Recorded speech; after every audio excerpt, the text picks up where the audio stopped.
Friends, I am Shweta and welcome to my channel education hub. हम लोग class 6 का chapter number 8 decimals cover कर चुके हैं और उसकी वीडियोस जो है उसकी प्लेलिस्ट का जो मैंने डिस्क्रिप्शन में लिंक दिया हुआ है, ऊपर एक आई बटन में आ रहा है, आप उन वीडियोस को देख सकते हो। तो आज हम एक न्यू चैप्टर स्टार्ट करने जा रहे हैं, chapter number 9, data handling. What is data handling? चलो आज इंट्रोडक्शन लेते हैं इसकी। डाटा हैंडलिंग होता क्या है उसको समझने से पहले हम लोग समझते हैं कि डाटा होता क्या है। अब आप लोग स्कूल जाते हो, क्लास में जाते हो, सबसे पहले फर्स्ट पीरियड में आपकी मैम क्या करती हैं, आपकी अटेंडेंस लेती हैं। अटेंडेंस लेने के लिए आपने देखा होगा मैडम क्या बोलती हैं, आप लोग के नेम्स बोलती हैं। एक रजिस्टर होता है, रजिस्टर में सबके नाम लिस्ट लिखी होती है और सबके आगे वो एब्सेंट और प्रेजेंट लगा देती है। तो उस तरीके से हमें जल्दी से जल्दी इंफॉर्मेशन हम ढूंढ लेते हैं। अगर एक बच्चे का नाम लिया तो हर डेट की उसकी इंफॉर्मेशन मिल जाती है कि इस दिन वो एब्सेंट था, वो इस दिन प्रेजेंट था। इस तरीके से हमने इसका रिकॉर्ड बना लिया। मान लो कभी आप लोग ऐसा करते भी होगे, अगर आप लोग का टेस्ट आप लोग देते हो स्कूल में, आप मार्क्स लेते हो आपको, तो आप उसका भी रिकॉर्ड बना के रखते हो, कहीं कहीं पर नोट करके रखते हो कि मेरे इसमें इस सब्जेक्ट में इतने मार्क्स आए, इस टेस्ट में इतने मार्क्स आए। और क्रिकेट, कभी आपने क्रिकेट देखा है? क्रिकेट की इंफॉर्मेशन जब आपको टीवी पे दिखाई जाती है तो कैसे दिखाई जाती है? टैबुलर फॉर्म में दिखाई जाती है। पूरी एक क्रिकेटर जो खेल रहा है उसके बारे में सारा कुछ बताया था कि उसने कितने सिक्सर लिए, कितने उसने बॉल, कितनी बॉल उसने फेंकी, कौन कितने आउट हुए। इस तरीके से पूरा रिकॉर्ड वो भेज दिया जाता है। तो इस तरीके से जो रिकॉर्ड किया जाता है इंफॉर्मेशन को, उसी को बोलते हैं हम डाटा। क्लियर? अब आप देखो डाटा की इंफॉर्मेशन क्या होती है। Data is a collection of numbers gathered to give some information.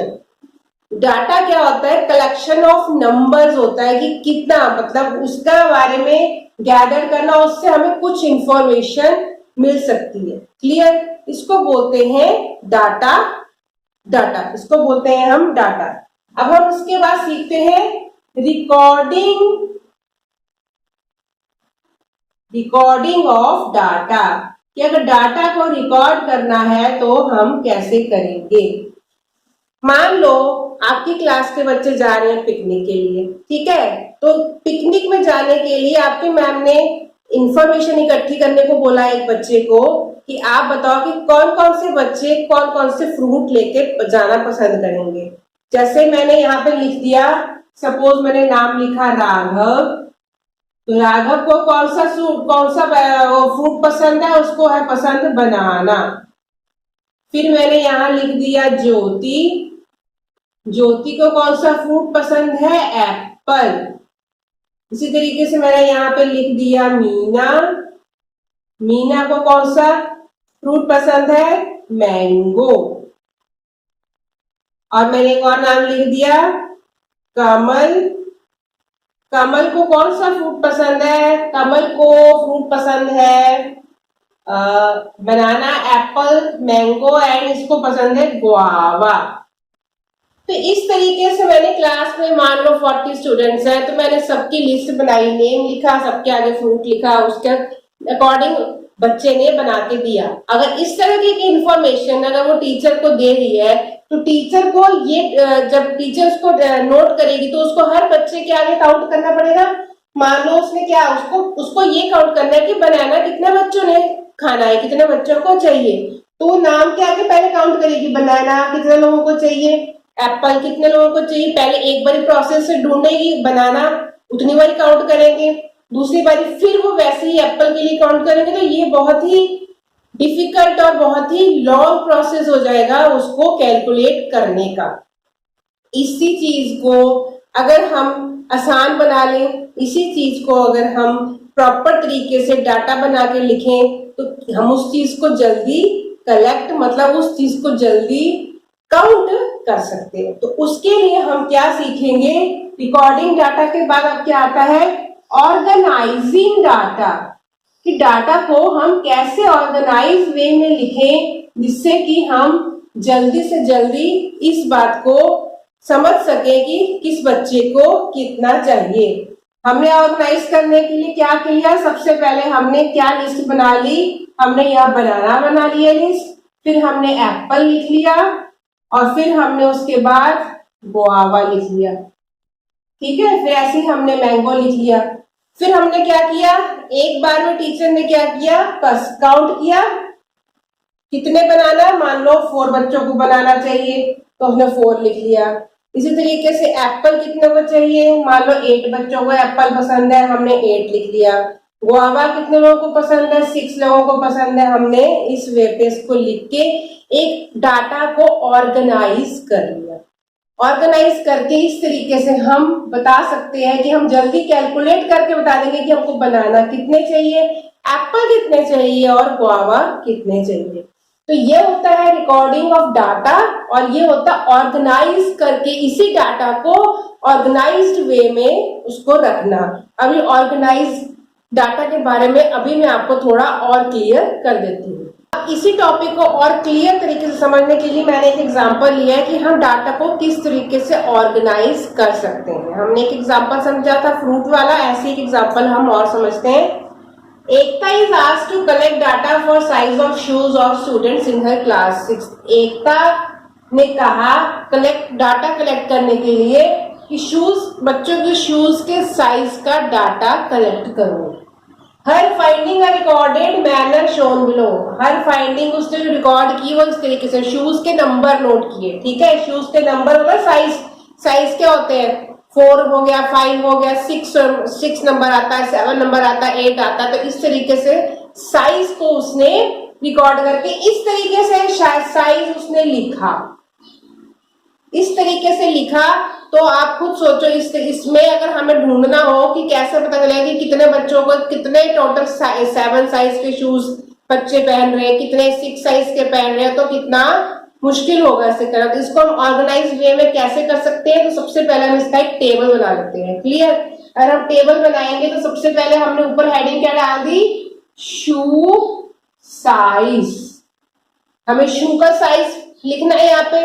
उसके बाद हमने हेडिंग क्या डाल दी, उसके बाद हम एक हेडिंग डालेंगे टैली मार्क्स, किस तरीके से हम शूज के साइज को काउंट कर सकते हैं। उसके बाद हम लिखेंगे उसको नंबर ऑफ स्टूडेंट्स। अभी टैली मार्क्स और नंबर ऑफ स्टूडेंट्स हम कैसे काउंट कर रहे हैं ये मैं आपको अभी काउंट करके समझाती हूँ। ठीक है, अब आप ध्यान से देखो, शू साइज 6, 5, 4, आई थिंक यहाँ पर 4 से स्टार्ट हो रहा है, 4 से लेके 8 तक हमारे पास साइज है। 4 हो गया, 5 हो गया, 6 हो गया, 7 हो गया और 8 हो गया। तो टोटल हमारे पास इतने साइज के शूज है, इतने नंबर्स ही यहाँ पर बार बार रिपीट होकर लिखे हुए हैं। क्लियर, अब हम काउंट करेंगे टैली मार्क्स क्या होता है। टैली मार्क्स काउंट करना मतलब कि अगर हमें ये काउंट करना, मान लो हम यहाँ पे 4 काउंट कर रहे हैं, हमने 4 काउंट किया, 1 2 3 4 ऐसे काउंट करते करते हो सकता है कि हम लोग उस चीज को भूल जाए कि हमने कितने काउंट किए थे। हम दोबारा चेक करेंगे कि हमारे इतने काउंट हुए कि नहीं हुए।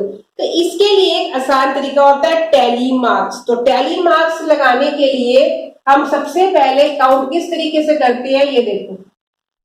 क्या करेंगे हम लोग, टैली मार्क्स 4 हमें काउंट करना है। यहाँ पर देखो 4 हमारा एक बार आ गया, ये 4 आ गया, मैंने इसके आगे एक लगा दिया मार्क, मैंने एक लाइन खींच दी। फिर इसके बाद एक और 4, ये वाला 4 आ गया, फिर मैंने इसके आगे एक और लाइन खींच दी। इसी तरीके से इसके बाद एक और 4 आ गया।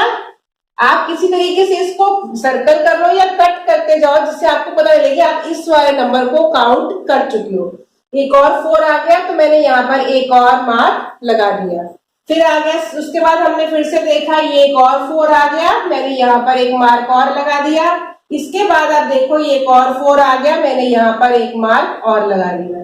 तो 1 2 3 4 एंड 5, तो ये हो गए हमारे 5 डंडे लगा दिए। तो 5 लगा दी, इसका मतलब 4 साइज के शूज जो है वो 5 स्टूडेंट्स के पास है, 5 स्टूडेंट्स के पास है।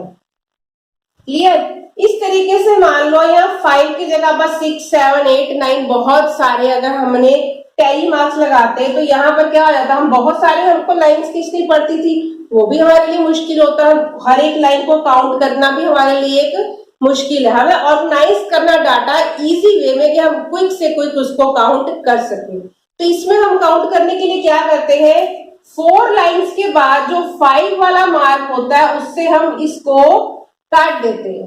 काटना मतलब कि ये ग्रुप बना लिया हमने कि 5 का पेयर हो गया और उसके बाद आ रहा है, अगर 6 नंबर आया तो हमने यहाँ मार्क लगाएंगे, अभी हम आगे काउंट करते हैं, हो सकता है किसी में इसके आगे वाले टैली मार्क्स से पता चल जाएगा हमको। ठीक है, अब 5 वाला काउंट करते हैं।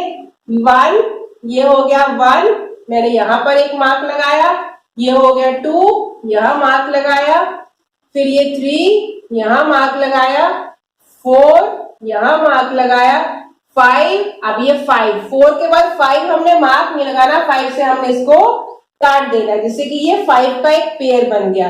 इसके बाद देखो ये एक और 6 आ गया, तो फिर हम नया यहाँ पे स्टार्ट कर देंगे, यहाँ पर आगे हम नया मार्क लगाना स्टार्ट कर देंगे। 6 हो गया, फिर उसके बाद ये 7, ये हो गया 7, फिर उसके बाद हमारा हो गया ये 8, ये हो गया 8। इस तरीके से हम लोग टैली मार्क्स लगाते हैं। क्या हो गया 5, 6, 7, 8। तो टोटल स्टूडेंट जो 5 साइज वाले हैं वो कितने हो गए? 8 स्टूडेंट्स हो गए। तो इस तरीके से हम जल्दी से जल्दी टैली मार्क्स लगा के क्वेश्चंस को काउंट कर सकते हैं।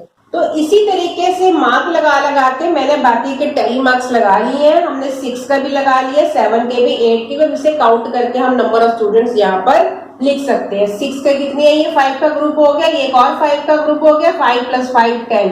तो 6 के हमारे बच्चों के सबसे ज्यादा हमारे 6 साइज के शूज बच्चों को आते हैं, 10 स्टूडेंट्स को आते हैं। 7 के कितने हो गए? 5, 6 और 7, ये 7 हो गए। और 8 साइज का शूज जो है वो सिर्फ 2 बच्चों को आता है। तो इस तरीके से हम इस चीज को काउंट कर सकते हैं और जल्दी कैलकुलेट की टोटल स्टूडेंट्स हम काउंट, इससे हम टोटल स्टूडेंट्स भी काउंट हो जाएंगे और कितने बच्चे को कौन से साइज का शूज चाहिए ये पता चल जाएगा। तो आई होप आपको ये अच्छे से क्लियर हो गया है कि डाटा कैसे हैंडल किया जाता है, कैसे ऑर्गेनाइज करके हम उस चीज को जल्दी से जल्दी समझ सकते हैं। तो ये थी चैप्टर की इंट्रोडक्शन कि डाटा क्या होता है, रिकॉर्ड कैसे किया जाता है और डाटा को ऑर्गेनाइज कैसे किया जाता है। तो इसी के आगे हम आज का टॉपिक हमारा यहीं पर खत्म होता है। नेक्स्ट वीडियो में हम नेक्स्ट टॉपिक के साथ मिलेंगे और उसको मिलने से पहले अगर आप मेरी वीडियो को पसंद करते हो तो उसको लाइक जरूर किया करो, अपने फ्रेंड्स के साथ शेयर भी किया करो और मेरे चैनल को भी सब्सक्राइब जरूर करना जिससे आपको मेरी लेटेस्ट वीडियो मिलती रहे। तो मिलते हैं नेक्स्ट वीडियो में इसी के आगे न्यू टॉपिक के साथ। तब तक के लिए बाय।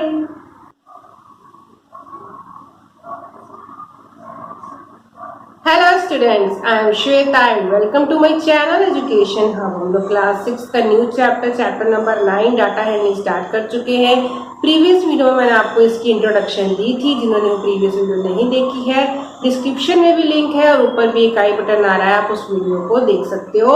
आज हम इसी में सीखेंगे पिक्टोग्राफ। पहले हमने सिंपल डाटा को कैसे ऑर्गेनाइज किया जाता है वो सीखा था। आज हम सीखेंगे एक और मेथड कि पिक्टोग्राफ के थ्रू हम कैसे डाटा को मैनेज कर सकते हैं। क्लियर? तो मैंने यहाँ पूरी पिक्चर बनाई हुई है। पिक्टोग्राफ, पिक्टो मतलब पिक्चर, पिक्चर के थ्रू डाटा को हैंडल करना। मान लो आपका एक कपबोर्ड है, कपबोर्ड में आपके 4 रोज है, हर रोज में आपने बुक्स रखी हुई है। तो बुक्स को काउंट करना है कि कितनी, किस रो में कितनी बुक्स हैं। अगर इस चीज को हमें पता करना है तो हम उसको ऐसे, एक छोटा सा एग्जांपल है आपको, टेबुलर फॉर्म में हम उसको कैसे हम इसको शो कर सकते हैं। हमने लिखा रो, आपके कपबोर्ड में 4 रोज है, 1 2 3 एंड 4, नंबर ऑफ बुक्स कितनी है और हमने यहाँ पर ये रिप्रेजेंट कर दिया कि एक बुक की पिक्चर जो बनाई है, इस पिक्चर का मतलब 1 बुक से ही है।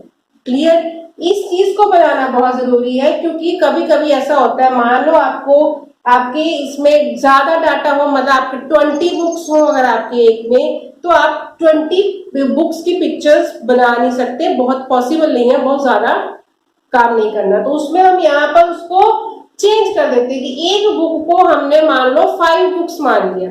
अगर एक बुक 5 बुक्स मान ली तो इसका मतलब हम 4 बुक्स बनाएंगे, तो 5 4 का 20 बुक्स को रिप्रेजेंट कर सकते हैं। तो इसीलिए ये मेंशन करना बहुत जरूरी होता है। इसका भी एग्जांपल मैं अभी आपको समझाऊंगी। इस तरीके से हमें पता चल गया, पिक्चर से हमने जल्दी काउंट कर लिया कि रो 1 में टोटल 4 बुक्स है, रो 2 में टोटल हमारी कितनी 5 बुक्स है, 3 रो में 2 बुक्स है, 4 रो में 3 बुक है। अगर कोई आपसे पूछ ले कि आपकी कौन सी रो में सबसे ज्यादा बुक है, तो आप पिक्चर देखते बहुत ही जल्दी आंसर दे सकते हो कि हमारे सबसे ज्यादा बुक कौन सी रो में, रो 2 में है और सबसे कम बुक कौन सी रो में, हमारे रो नंबर 3 में। तो इसी को बोलते हैं पिक्टोग्राफ। अब pictograph represent data through pictures. Data represent करता है पिक्टोग्राफ पिक्चर्स के थ्रू ऑफ ऑब्जेक्ट्स। ऑब्जेक्ट के पिक्चर बना के, उसको हम लोग ऑब्जेक्ट की पिक्चर जरूरी नहीं है सेम बनानी है, आप कुछ भी पिक्चर अपने आप उसका ले सकते हो, कोई भी सिंबल उसकी जगह पर ले सकते हो। It helps answer the questions on the data at a glance. ये आपको डाटा एट ए ग्लांस मतलब बहुत ही जल्दी उसका आंसर देने में हेल्प करता है। क्लियर? इसको बोलते हैं हम लोग पिक्टोग्राफ।